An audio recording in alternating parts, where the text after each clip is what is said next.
final level of the game, the Revolution, is amongst this giant long tower that we have to work our way up. We start off by taking out a rhino enemy. Once he's done, you're able to work your way up the platforms and get to the next area.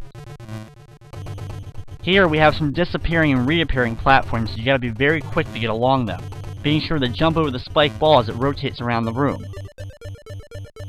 As you can see, those platforms with the spikes underneath them will fall when you land on them, so you have to jump off of them quickly so that you don't end up falling too far down. We take out another rhino enemy before we have some disappearing platforms and some springs to work our way up.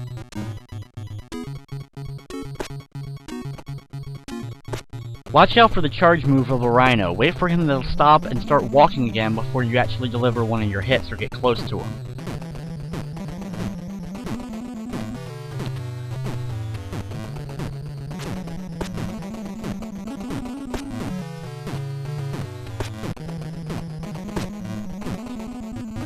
When we get up here, you're going to see a cloud enemy. Be very careful and try to get behind it and attack it from behind and defeat it.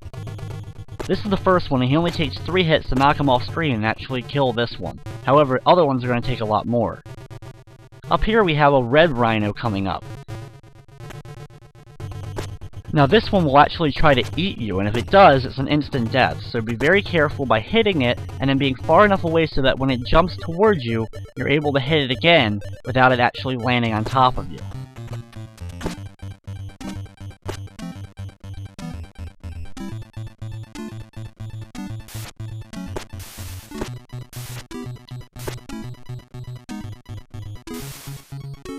Watch out for the red cloud here and attack it from behind when you do a quick jump over it. It'll take several hits to actually be able to take it out, and it'll move slowly every time you hit it. Here, thankfully, you don't have to take out the enemies to get to the next platform, so you don't have to worry about the 2 rotating red clouds. However, on this floor, you must take out the green cloud before you're able to continue. When he's rotating around the platform, be ready with your weapon so that you can hit him as soon as he's about to run into you. He'll then fly up in the air. When he's in the air, you can jump up to try to attack him, but sometimes he'll come immediately back down, so just be ready to attack him when he's going around the platform each time. Here we have some rotating platforms. Jump on the one, and then you'll find your way around the platform and be able to get to a spring.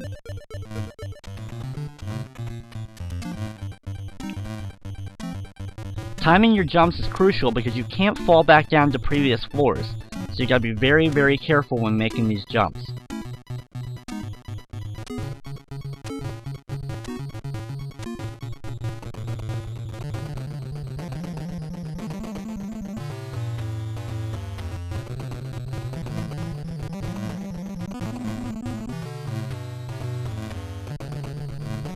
With this giant cloud enemy, hang on to the weapon that's protruding from the wall, but don't break it off, and wait for him to go away before you jump down. Here you have to jump up the disappearing platforms very fast because they're going to disappear quickly. After that, take out a very fast moving one of the red rhino enemies. Here, while on the spring, rotate around and jump up and attach yourself to one of the weapons so that when the cloud appears and starts trying to blow you away, you'll be able to hang on. Once he goes away, stay on top of the weapon and wait for the platform to rotate around the new one that's going to appear. That way you can jump on that one to get up.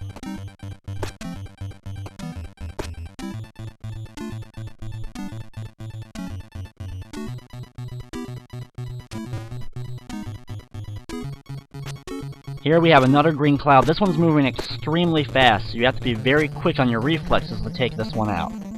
However, once you deliver some hits to him, he will slow down. Here, once again, we have to spring up and hang onto the weapon as another one of the giant red clouds will try to knock us off.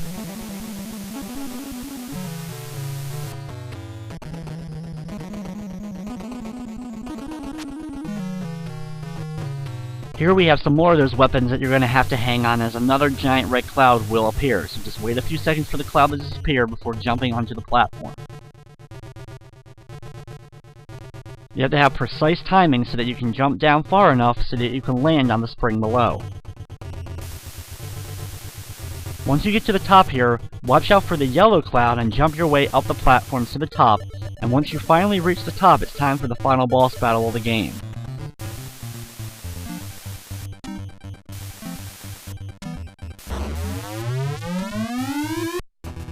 The final boss, of course, is the Dark Queen herself. Start off by doing a few ram charges into her to knock her up into the air. After you stop hitting her, she'll be able to turn into a tornado. For the most part with the tornado, stay on the far opposite end of it, because when she's in the air though, usually, she'll just keep going farther and farther upwards, and you'll be able to completely avoid it as long as you don't jump into it.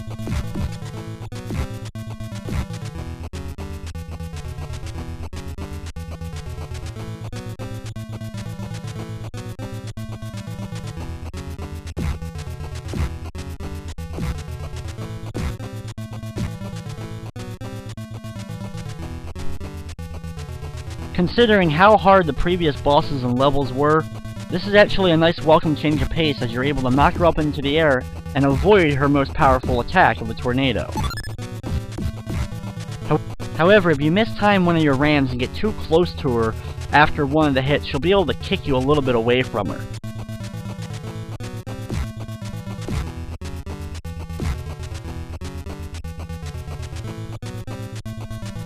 If she comes down low with the tornado, try to jump over it and get to the opposite side of it. Once you deliver the final hit, she'll fall off, but she's not done yet. She's going to come back up one last time with the tornado. So be sure to be away from the middle of the screen as she comes up, because she can still hurt you. Once she reaches the top, you can enjoy the ending.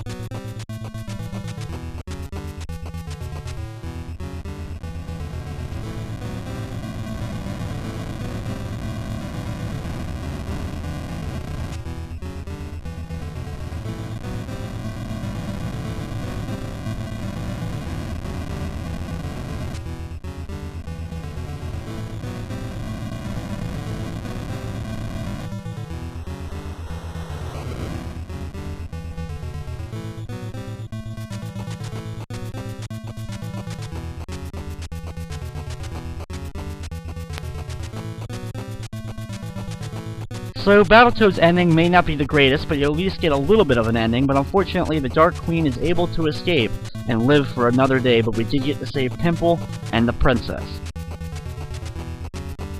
There's many gamers who never got the chance to see the ending screen as a kid, as the game was just way too difficult to get past.